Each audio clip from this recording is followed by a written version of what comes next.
सर्वप्रथम आपण कढईमध्ये तेल टाका. चांगलं तेल तापल्यावर आपण त्याच्यामध्ये कांदा, टोमॅटो, कढीपत्ता, मिरची हे सगळं आपण त्याच्यामध्ये घालू आणि चांगलं सगळं असं मस्तपैकी असं मिक्स करून घेऊ.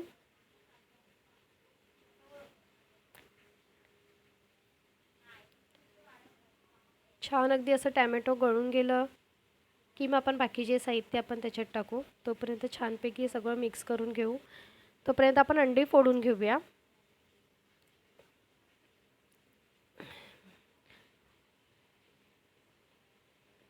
अंडी मी कधी पण एक एक करून फोडून घेते, का तर किंवा अंडी अशी खराब निघतात. त्यामुळे मी डायरेक्ट अशी सगळीच फोडून त्याच्यात टाकत नाही कढईमध्ये.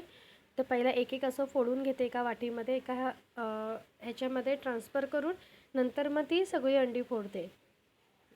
कारण जर कधी अंडं असं डायरेक्ट फोडताना जर खराब निघालं तर सगळी भुर्जी खराब होऊ शकते. त्यामुळे मी हे खूप लक्षपूर्वक करते.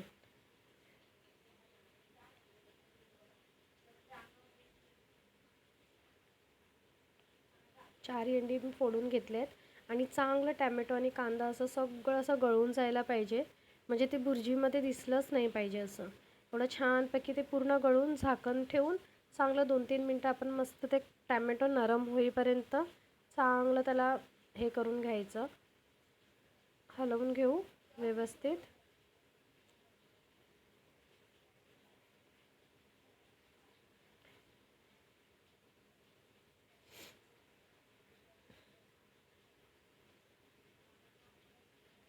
चांगलं असं स्मॅश करून घेऊ आणि मग त्याच्यामध्ये हळद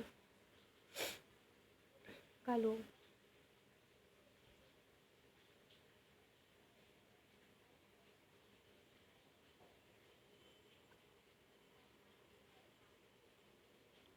मसाला घालू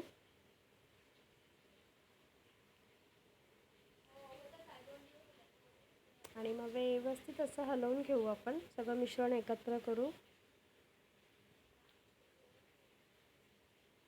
त्याच्यामध्ये मी थोडंसं असं काहीतरी नवीन असं करत असते. त्यामुळे थोडंसं मी चाट मसाला टाकलेला आहे.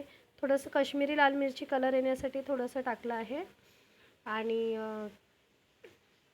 सगळं असं व्यवस्थित हलवून एक मस्त असं ग्रेव्ही बनवून अशी एक छान कांदा टोमॅटोची घेऊ. बघा छान असं तेल सुटलेलं आहे. तेल असं वेगळं दिसतंय.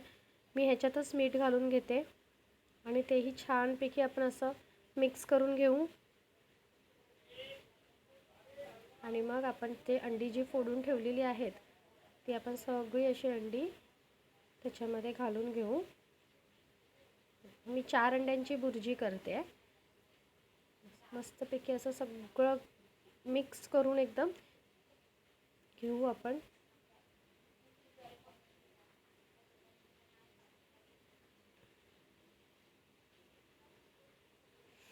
छानपैकी एकदम जेव्हा आपण अंडी घालून घेतो तेव्हा छान अशी मला अशी बारीक अशी भुर्जी आवडते. अशी जाडे जाडे ते तुकडे राहिलेली भुर्जी नाही आवडत. त्यामुळे मी चांगली ती अंडी मिक्स केली की तोपर्यंत फेटून फेटून फेटून फेटून ते आपणच सगळं सुकतं आणि छान अशी बारीक भुर्जी तयार होते. मला ते असं जाड जाड राहिलेलं नाही आवडत भुर्जीमध्ये. त्यामुळे अशी दाणेदार छान अशी भुर्जी खूप छान लागते. तर मी अशा प्रकारे भुर्जी करते.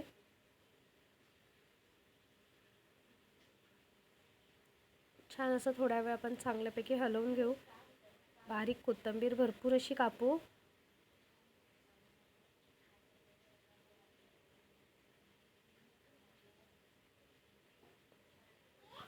भरपूर अशी कोथिंबीर टाकू.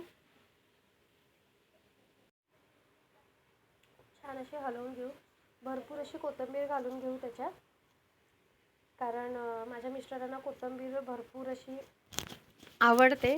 त्यामुळे मी भरपूर अशी कोथिंबीर घालते. आणि आज आम्ही असं ठरवलेलं की आम्ही भुर्जी पाव खायची संडे स्पेशल. म्हणून मग चांगले मी पाव आणलेत आणि छानपैकी तव्यावर असे तेल टाकून आपण गरम करायचे पाव.